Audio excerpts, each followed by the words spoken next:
Hey, What the hell you think you at? Don't you have been a home trainer? I was trying to mess up Boomer's shot right there. He had the TNT logo. I threw the book across it. Don't you have been a home TNT trainer? Overtime. You don't throw stuff in around the house? Gator, I misplaced my book. Would you go get it? No, Gator, if you do that. Gator, just be on the air. Come on. Gator, listen, that bugs me too, because your man gonna steal the Heisman that he don't deserve this weekend. NBA guide, right? Go ahead. Gator. Thank you very much. There you go. Hey, Gator, can you do me a favor? Can you tell Tim Tebow to take his Heisman over to Kevin Smith's house where it belongs? Sorry. At any rate, we've talked a lot about the good teams, the teams off to good starts in the NBA this year. We're talking, Orlando and Boston and Phoenix and San Antonio, on and on. Who has disappointed you so far, Charles? Ernie, my New Jersey Knicks, who I picked to win the East, are a disappointment. The Atlanta Hawks are a disappointment. The Chicago Bulls and the Miami Heat. Those, obviously Atlanta, but if anybody told me New Jersey, Chicago, and Miami would be out of the playoffs at this situation. New Jersey's not out of the playoffs. Well, Ernie, they got too many good players to be below 500. Mm-hmm. It's just really bad. They're 9-10. I would throw Houston in that mix.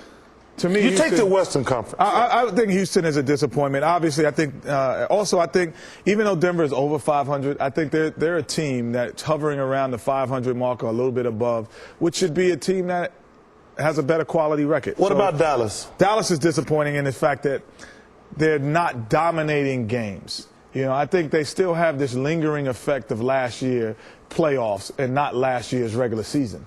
You can't always look at that one series and say that defines you as a team. And to me, it seems like it defines you by, one, you change your lineup the next year.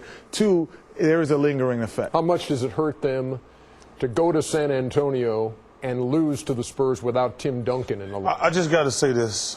Say it. Ginobili! But you got to just take your hats off to the Spurs.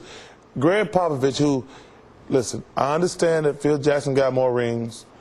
I understand that Pat Riley got more rings. But we've got to start mentioning him as like one of the great coaches in NBA history.